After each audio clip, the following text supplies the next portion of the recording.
사도는 우리가 받은 구원을 이같이 큰 구원이다 라고 표현했어요.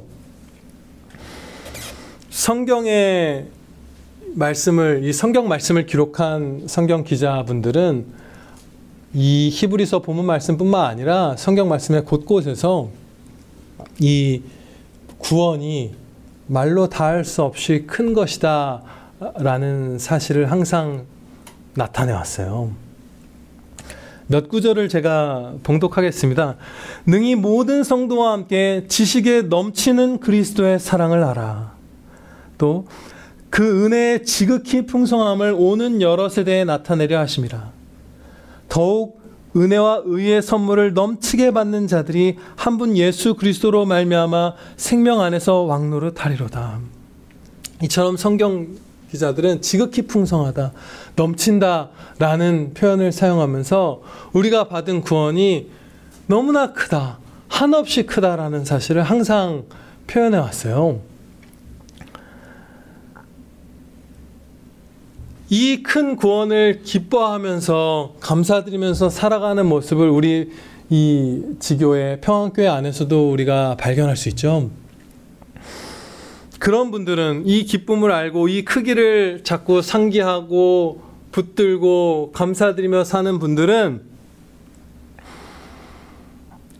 한결같이 지금까지보다 더 항상 한결같이 꾸준하게 그 구원을 기억하고 또 이제까지보다 더욱 더 이 큰 구원의 영광을 배웁게 해주신다고 오늘 말씀으로 불러주십니다. 그리고 아직 어떤 분들은 신앙이 어린아이와 같기도 하고요. 어떤 분들은 영적 침체를 겪고 계신 분들도 있을 거예요. 그런 분들은 영혼의 눈을 크고 밝게 뜨게 하여 주셔서 이같이 큰 구원을 너희가 받았다는 사실, 네가 나에게 받았다는 사실을 깨달으라 오늘 불러주십니다. 예, 아멘입니다. 이 연약한 상태에 빠져있는 우리, 죄악된 우리를 끝까지 불러주신 은혜도 이 구원의 크심의 한 부분입니다. 본문 말씀에서 가르쳐 주시는 바대로요, 구원은 너무나 한없이 큰 구원이지만 우리는 그 구원을 잊고 살아가기가 쉽습니다. 1절 말씀에 이렇게 나와 있죠. 흘러 떠내려가지 않도록 함이 마땅하니라. 점점 흘러서 떠내려가기도 하고요, 이같이 큰 구원을 등한시하기도 하는 거예요. 이 같은 사도의 권면은 불신자분들을 향한 것만은 아니에요. 아직 예수님을 자기의 신앙으로 믿지 않은 그런 자녀들만을 위한 권면도 아니고요, 이 히브리서의 첫 수신자였던 히브리계 기독교인들 성도에게 주신 말씀이에요. 우리가 예수님을 믿는 자라 할지라도 그 큰 구원을 잊고 하나님의 말씀 가운데에서 점점 떠내려가기 쉬운 그런 연약하고 죄악된 존재라는 거예요. 우리가 얼마나 연약한지 몰라요. 제가 한 가지 경험을 나누고자 하는데요. 한두 주 전쯤에 이제 저는 방에서 두 아들들을 이제 데리고 같이 잠을 재우고 아내는 거실에서 일을 하고 있었던 날이 있었어요. 이제 제가 아이들을 재운 거죠. 보통은 그 반대잖아요. 저희 집은 그래요. 그런데 이제 제가 아이들하고 뭐 두런두런 얘기도 하고 하면서 아이들이 이제 평안을 느꼈던 것 같아요. 하나님의 은혜인데 그 아이들은 자기들이 하나님의 은혜를 누리고 있다는 그 선명한 자각은 없죠. 육신의 아버지인 제가 있으니까 이렇게 마음의 안정을 취하고 평안 가운데서 점점 애들이 이렇게 잠들어 가더라고요. 말도 어눌해지고 졸려서. 근데 그거를 이제 보고 이제 저도 제 자리에 이렇게 누웠는데 너무 이렇게 하나님 아버지가 나와 함께 계신다는 사실에, 하나님 품에 안겨 있다는 사실에 너무 행복한 거예요. 나는 정말 하나님 아버지를 생각하면서 평안하고 이렇게 너무 기쁘고 행복한 거예요. 그래서 제 아들들한테 그 얘기를 해줄까 했어요. 야, 너희는 내가 있어서 이렇게 행복하지, 나는 지금 하나님 아버지 때문에 이렇게 기쁨 가운데서 의식을 잃어서 잠들어 간다라고 말해주려다가 그냥 그 말 안 하고 기쁨 가운데 이렇게 아버지가 막 내 옆에 계시는 것을 느끼면서 사랑 가운데 잠들었어요. 그러면 그 다음 날에는 정말로 온 마음을 쏟아서 하나님의 영광을 위해서 뭐 저에게 맡겨주신 일은 말씀과 기도에 전념한 거니까 그렇게 달려갈 것 같잖아요. 근데 바로 그 다음 날에도 마음이 분유할 때가 있어요. 세상과 하나님 사이에서 마음이 막 나뉘어서 별 잡생각이 다 들고 더디고 멈춰서고 이런 것들이 많더라고요. 정말 참으로 우리가 연약해서 이 본문 말씀대로 더욱 하나님의 말씀을 유념하면서 깨어 근신하지 않으면 우리가 이같이 큰 구원을 아예 망각해버릴 수 있습니다.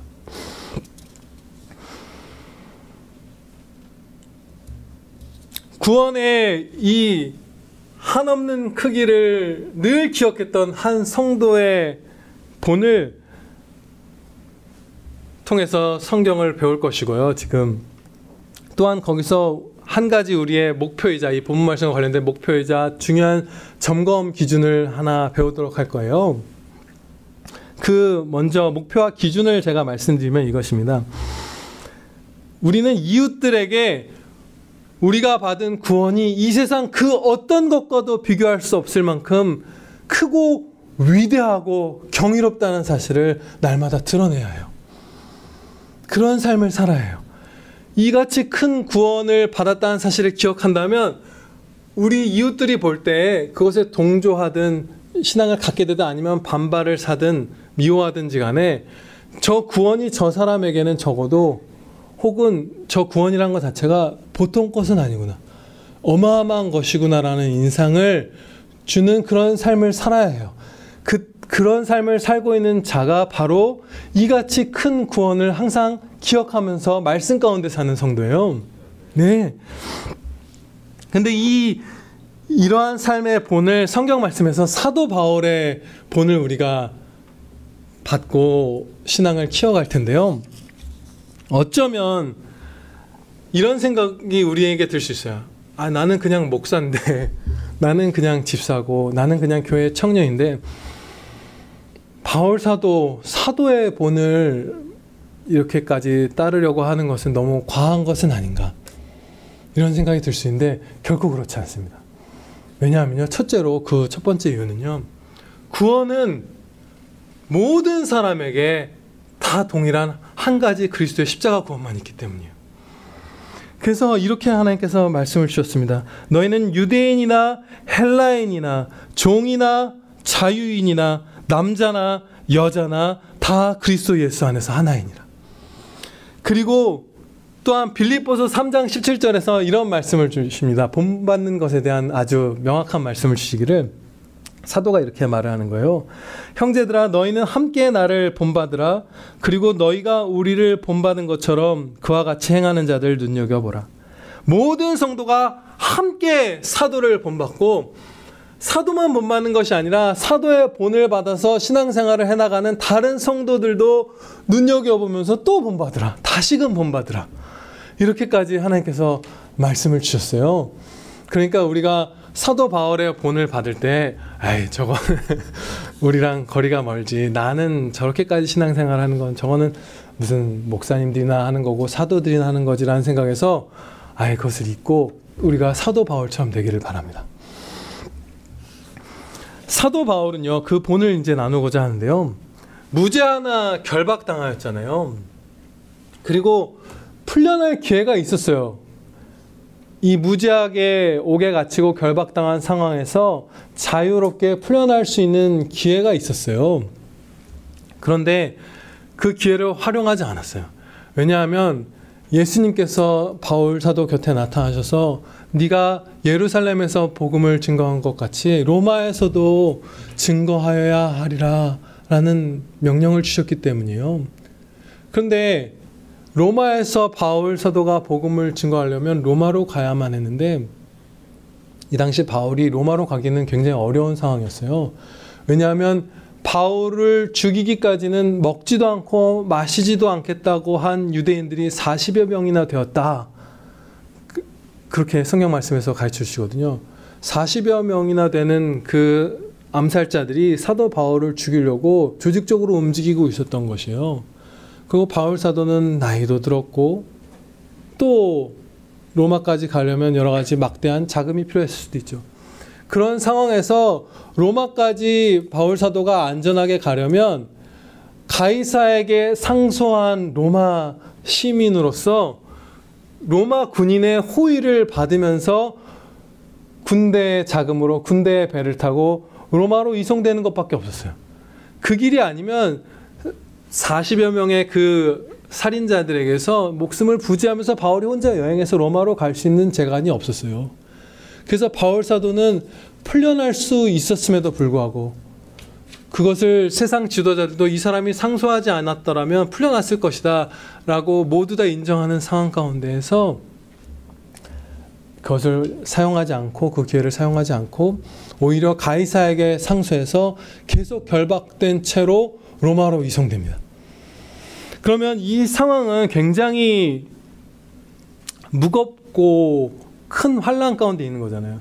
나를 죽이려는 사람이 40명이나 붙어있다? 그러니까 아마 그런 경험을 해본 사람은 인류 가운데 몇 명 없을 거예요. 먹지도 않고 마시지도 않고 나를 다 쫓고 그 다음에 유대인들이 얼마나 많은 사람들이 바울 사도를 죽이려고 했어요. 사실 그 특별한 40명 이외에도. 그리고 결박당하여 있죠. 그런데 바울 사도는 그 환난에 짓눌리는 것이 아니라 오히려 아그리빠 왕과 자기를 둘러싼 사람들에게 결박당한 채 이렇게 구원을 선포했어요. 바울이 이르되 말이 적으나 많으나 당신뿐만 아니라 오늘 내 말을 듣는 모든 사람도 다 이렇게 결박된 것 외에는 나와 같이 되기를 하나님께 원하나이다. 아마 이 말씀을 들은 이 바울 사도의 말을 들은 사람들은 다 충격을 받았을 거예요. 도대체 이 구원이 무엇이간데 이 바울 사도가 받은 구원, 우리에게 전하는 구원이 무엇이간데 이토록 담대하게 그리고 이토록 애끓는 사랑으로 필사적으로 우리에게 이 구원을 선포하는가. 그것에 동조해서 믿든 오히려 더 미워하든 바울 사도는 그의 삶에서 이 구원이 이 세상의 그 어떤 것과도 비교할 수 없이 크고 위대하고 놀라운 사실이라는 것을 드러냈던 거예요. 그래서 이 바울 사도의 말을 듣고 얼마나 빛이 나요. 결박된 사람이, 그 나이든 연약한 사람이 결박된 것 빼고는 다 여러분이 왕에게 나같이 되기를 원합니다 라고 영광되게 그 구원의 큰 구원을 선포한 거잖아요. 그 말을 들은 사람들의 반응이 이렇게 기록되어 있습니다. 왕과 총독과 번이게와 그 함께 앉은 사람들이 다 일어나서 물러가 서로 말하되 이 사람은 사형이나 결박을 당할 만한 행위가 없다 하더라. 가만히 있을 수 없었던 거예요. 다 같이 일어나서 막 우르르 몰려와서 이 사람은 그런 사람이 아니다. 뭔가 그 충격을 느낀 거예요. 그 구원을 사모하는 자의 그 사랑도 느끼고 그 영광도 봤던 것이에요. 우리가 구원의 큰 영광을 바라보면서 살아간다면 바로 이 바울 사도처럼 우리의 이웃들에게 구원의 그 크고 위대함을 날마다 뿜어내게 될 것입니다. 그것이 우리의 한 가지 목표예요. 기준이고. 이렇게 우리가 구원의 크기를 절감하면서 살아간다면 교회 밖을 헤매이는 많은 사람들이 교회 안으로 들어오게 될 거예요. 하나님의 택하심을 받은 자들임에도 불구하고 교회가 점점 더 그 빛이 점점 더 희미해져 갈 때 교회 밖을 헤매이면서 세상을 떠돌아다니는 그런 성도들이 늘어나잖아요. 그런 택함 받은 자들이 늘어나잖아요. 그런데 이 구원의 감격을 교회가 회복하기 시작할 때 모든 부흥은 바로 그때 일어났어요.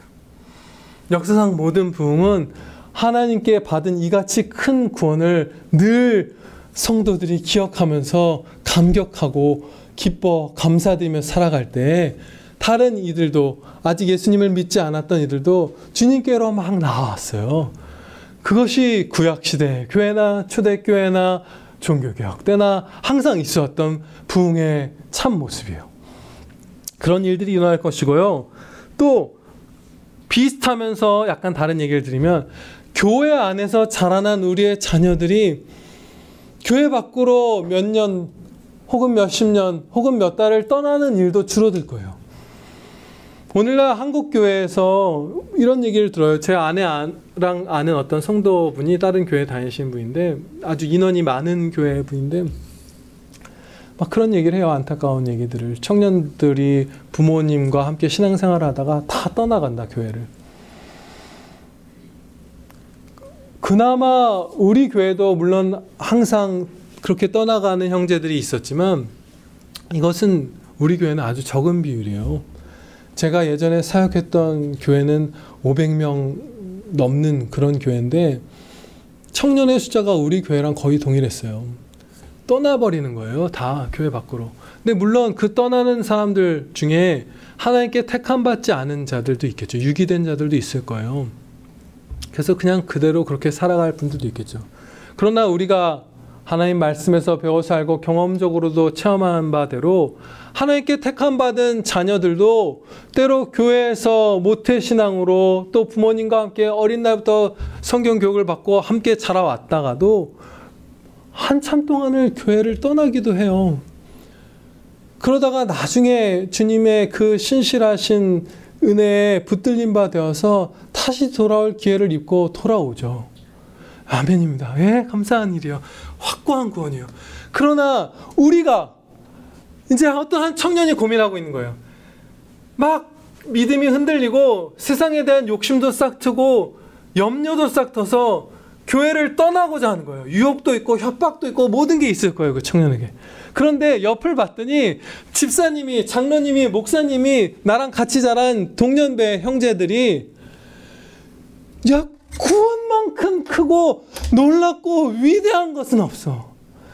그것을 온 삶으로 뿜어내면서 늘 기뻐하고 감격에 차서 살아가고 있는 거예요. 그러면 안 떠날 거예요. 그러면 안 떠날 것이에요.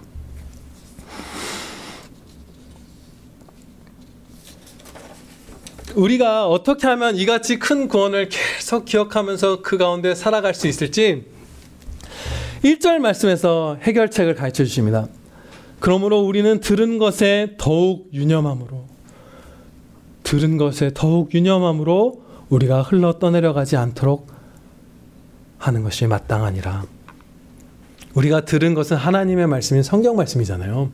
성경 말씀에 더욱 유념한다. 온 마음과 지성을 다 쏟아서 사랑을 쏟고 경외함을 품어서 말씀에 전념할 때에 우리가 하나님의 말씀 가운데 거하고 이같이 큰 구원을 항상 기억하는 행복한 성도, 찬양의 성도가 되는 거예요. 이제 이 하나님께서 주신 해결책에 순종하여서 성경 말씀에 더욱 유념하여서 오늘 두 가지 진리를 살펴보고 마치고자 합니다. 그것은요, 첫 번째는 구원이 한없이 큰 이유들을 몇 가지 살펴볼 것이고요. 구원이 한없이 큰 이유들 몇 가지를 살펴볼 것이고요. 두 번째는 우리가 잊고 있는 구원의 본질에 대해서 자각하고 회복을 우리가 향해 나아가겠습니다. 우리가 자주 잊는 어떤 구원의 본질이 있거든요. 먼저 구원이 무한히 큰 이유들을 살펴보겠습니다. 구원은 누가 만드셨을까요? 우리가 함께 사용하고 있는 이 성경책을 보면요, 우리 본문 말씀 4절까지잖아요. 바로 4절과 5절 사이에 뭐라고 써있냐면 구원의 창시자라고 써있죠. 다음 이어지는 문맥이 이제 10절 하반부를 보면 예수님을 구원의 창시자다 이렇게 가르쳐주고 계세요. 구원은 예수님께서 친히 만드신 것이에요. 그리고 이 구원을 어떻게 만드셨을까요? 구원의 창시자를 고난을 통하여 온전하게 하심이 합당하도다. 구원의 창시자이신 예수님께서는 친히 십자가에 달려 피 흘려 죽으심으로 이 구원을 만드셨어요. 누가 만들었는지에 따라서 어떤 것의 가치가 달라진다는 사실 우리는 너무나 잘 알고 있어요.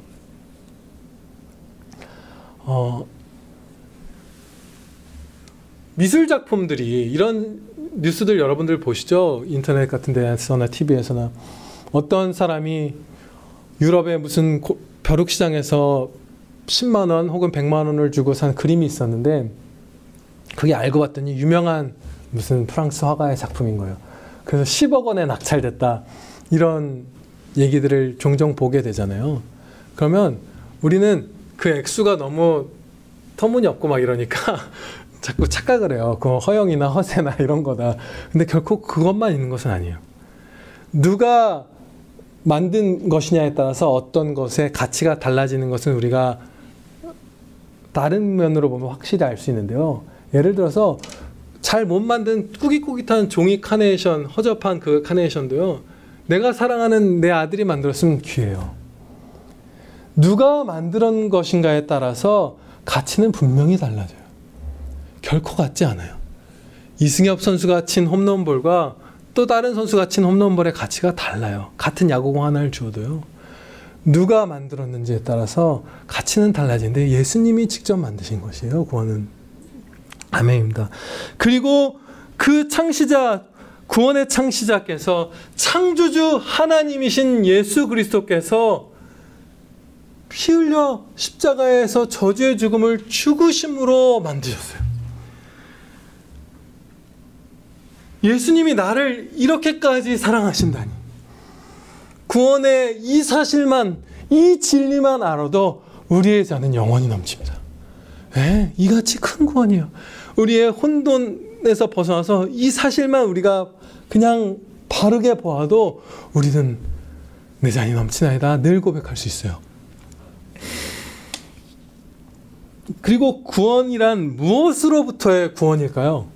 어디서부터 구원받아서 어느 것을 향해서, 어느 목적을 향해서 구원받는 구원인지 살펴보면요, 구원의 본질은 육신의 죽음으로부터의 구원이 아니에요. 육신의 죽음으로부터의 구원도 아니고요. 구원의 핵심은 물론 거기서도 건져주시지만, 사단 마귀들의 손아귀에서부터의 구원도 구원의 본질은 아니에요. 우리가 어디서부터 구원받는 것이냐면요, 죄인을 향한 하나님의 의롭고 그 합당하신 진노로부터의 구원이에요. 사단조차도, 마귀들의 왕인 사단조차도 범죄하여서 하나님의 진노의 영원한 형벌을 받는 피조물에 불과해요. 우리가 정말로 구원받는 가장 두려운 것, 무한히 두려운 것은 그 어떤 것도 아니고 죄인을 향한 하나님의 합당한 진노입니다. 거기서부터 구원받는 거예요. 그리고 우리가 그 진노에서 건진받는 것에서 멈추는 것이 아니라 예수 그리스도로 말미암아 우리가 하나님과 화목하게 되죠. 하나님의 사랑받는 아들, 딸들이 되어서 하나님을 사랑하는 데까지 우리를 가게 하신 게 이 구원의 목적입니다. 그래서 하나님을 사랑하며 하나님을 찬양을 영원히 드리는 것이 이 구원의 목적이에요. 그래서 지극히 큰 구원인 것입니다. 그 무한의 진노, 그 무한의 두려움과 무한의 고통에서부터 완전 무결한 영원한 기쁨과 영광에까지 우리를 데려가시는 것이 바로 예수 그리스도의 십자가 구원이기 때문에, 아멘, 구원은 이같이 큰 구원입니다.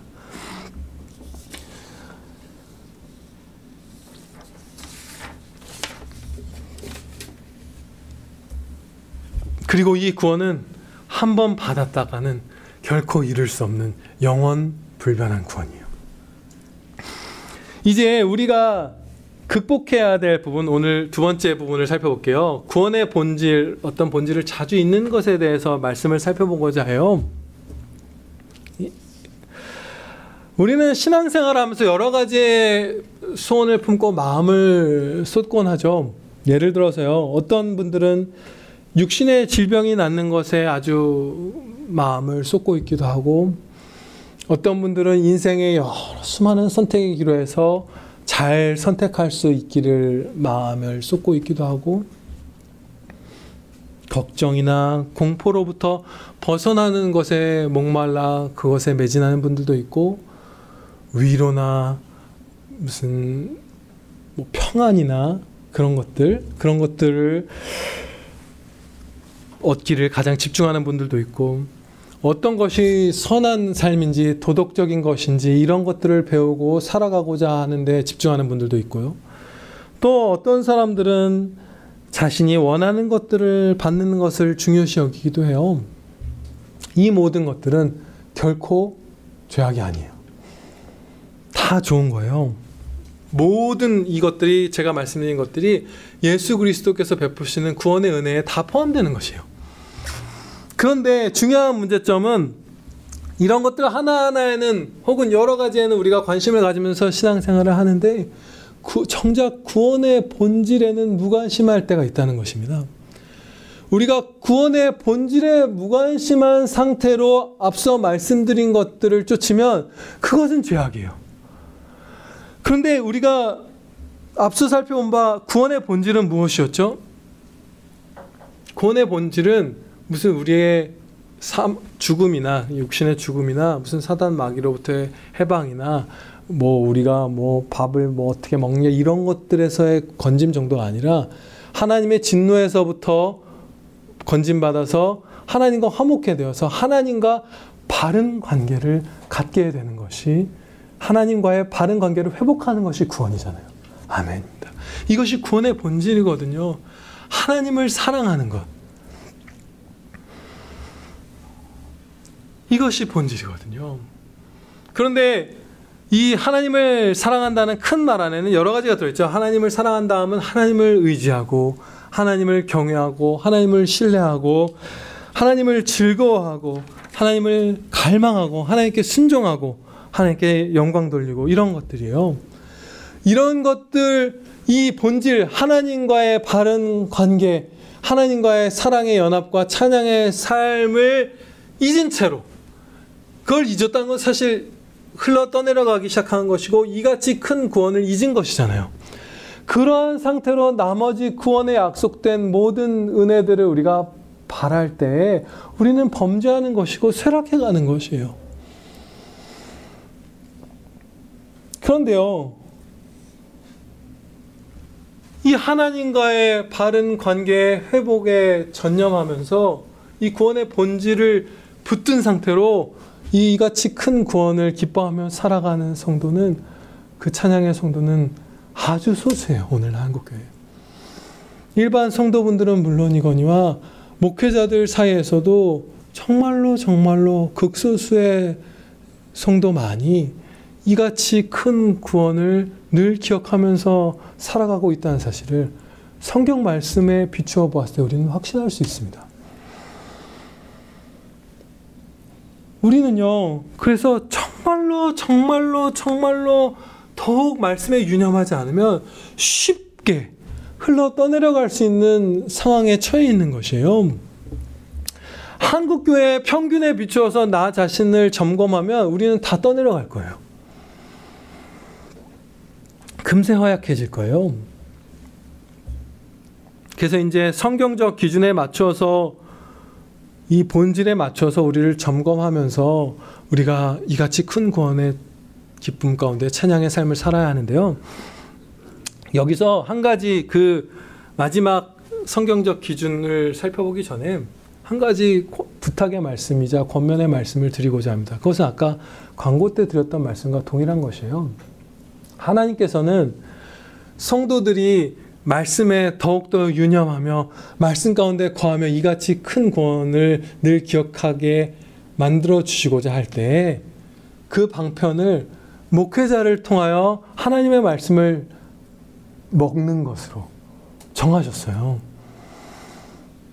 목사를 통해서, 설교자를 통해서 하나님의 말씀을 교회에, 각 지교회에 또 온 교회에 주시고, 그것을 통해서 교회가 바른 신앙을, 건강한 신앙을 점점 가져가며 성장하도록 하나님께서 방편을 정해두셨어요.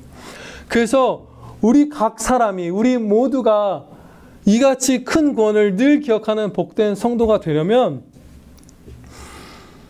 목사님과 저를 위해서 여러분이 늘 기도해 주셔야 해요. 루터 선생님은 예전에 제가 인용했던 얘기 중에 이거 의학에 혹은 놀랍게 이렇게 의미 있게 들으셨던 분들이 있을지 모르겠는데, 영적 침체에 빠져서 이렇게 편지도 했었죠.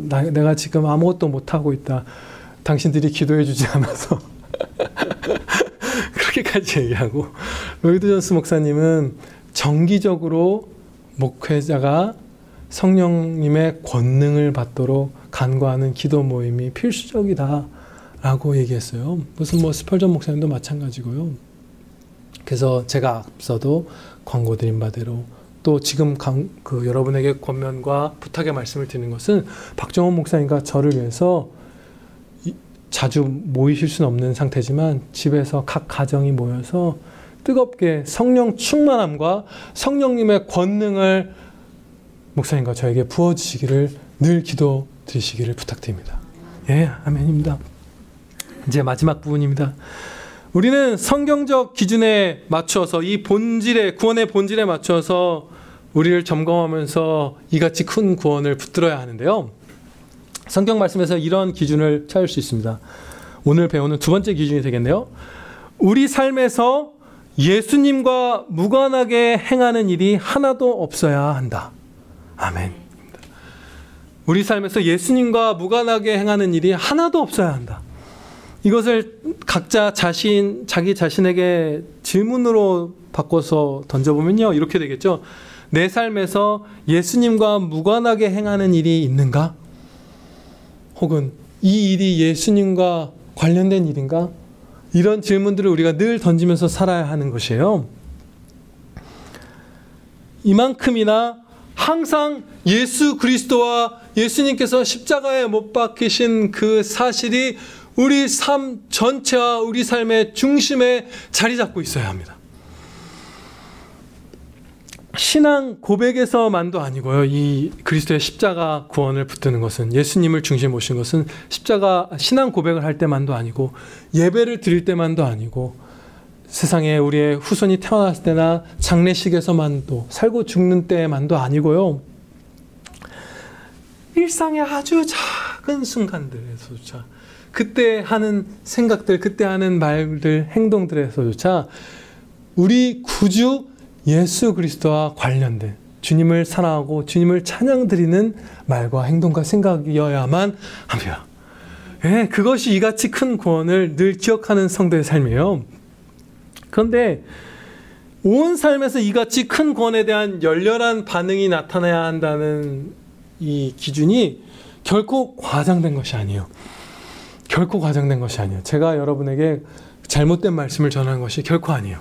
과장이 아니에요. 왜냐하면요, 베드로전서 3장 7절 말씀에서도 그 진리를 배울 수 있는데요. 베드로전서 3장 7절 말씀에는 성도인 남편이 성도인 아내를 존귀히 여기라는 그 명령의 말씀이 나와 있어요. 그런데 그 성도인 아내를 존귀히 여기라고 하나님께서 말씀하시면서 그 동기와 이유를 이렇게 말씀합니다. 그 중에 한 가지가 이거예요. 생명의 은혜를 함께 이어받을 자로 알아 귀히 여기라. 아내를 생명의 은혜를 함께 이어받을 자로 알아서 존귀하게 여기거라, 이 말씀이에요. 어떻게 보면 이 말씀은 그냥 많은 경우 우리에게 흘려 떠내려갈 수도 있고, 어떤 분들은 그 영원한 생명의 유업을 함께 받은 자로서 존경하고 아내를 사랑하고 존귀히 여기면서 이 말씀의 성취를, 이 달콤한 말씀을 삶에서 맛보았던 분들도 계실 거예요. 아내는 뭐죠? 날마다 일상을 함께하는 존재잖아요. 아내를 존귀히 여긴다는 것은 어느 특정한 상황에 큰일이 닥쳤을 때 마음의 각을 잡고 구원을 생각하면서 뭐 대하고 이런 것이 아니잖아요. 매일의 연속이잖아요. 매분 매초의 연속이잖아요. 아내를 존귀히 여기는 것은. 근데 그것을 해내려면 이같이 큰 구원을 기억해야 해낼 수 있다는 것이에요. 하나님께서는 늘 큰 구원에 대한 격렬한 반응으로 우리가 살아가기를 바라시는 거예요. 이같이 큰 구원을 받은 자가 반드시 모두 다 갖고 있는 존귀와 명예가 있잖아요. 영광이 있고. 그것을 바라보면서 아내를 사랑하라. 너의 매일의 사랑은 이같이 큰 구원에 기댄 아내의 사랑이다 라고 가르쳐 주시는 거예요. 우리의 모든 삶이 작은 일상조차도 이같이 큰 구원에 대한 기억과 합당한 반응이 될 때 우리의 삶은 행복할 것이고 우리의 삶은 찬양으로 충만하게 될 것입니다. 기도드리시겠습니다. 하나님 아버지, 저희의 일상이 마음의 가장 얕은 부분부터 깊은 부분까지가 다 주 예수 우리 구주와 예수 그리스도께서 달리신 십자가로 가득 채워지기를 소원하옵나이다. 창조주 하나님께서 나를 위해서 십자가에 못 박혀 피 흘려 죽으셨다는 그 사실만으로, 그 사랑과 은혜를 받은 것만으로 저희의 잔이 넘치옵나이다. 거기서 살아가게 하여 주시옵소서. 그 감사 가운데에서, 그 만족 가운데에서 살아가게 해주시고, 그 은혜 가운데에서, 그 사랑 가운데에서 주님 안에서 저희가 늘 살아가게 하여 주시옵소서. 이같이 큰 구원을 주여 마땅히 빌 바를 가르쳐 주시옵소서. 이같이 큰 구원을 저희가 망각할 때가 많사옵나이다. 우리 한국 교회가 이같이 큰 구원을 너무나 많이 잊어버렸습니다. 신앙의 이 땅에서의 순례의 길을 맞춰가는 그 순간까지도 목사가 되어도 장로가 되어도 집사가 되어도 이 구원의 은혜로 만족하지 못하고 세상의 것들을 쫓고 이 구원을 잊고 형제를 존귀히 여기지 않고 이 구원을 잊고 예수님과 무관한 삶을 많은 시간 할애해서 살아가는 것이 오늘날 저희의 모습이옵나이다. 아버지 용서하여 주시옵소서. 아버지 긍휼히 여겨 주시옵소서. 예수님과 무관한 저희의 삶의 어떤 작은 행동조차도 하나도 남지 않게 저희를 회복시켜 주시옵소서. 우리 구주 예수 그리스도의 이름으로 기도하렵나이다. 아멘.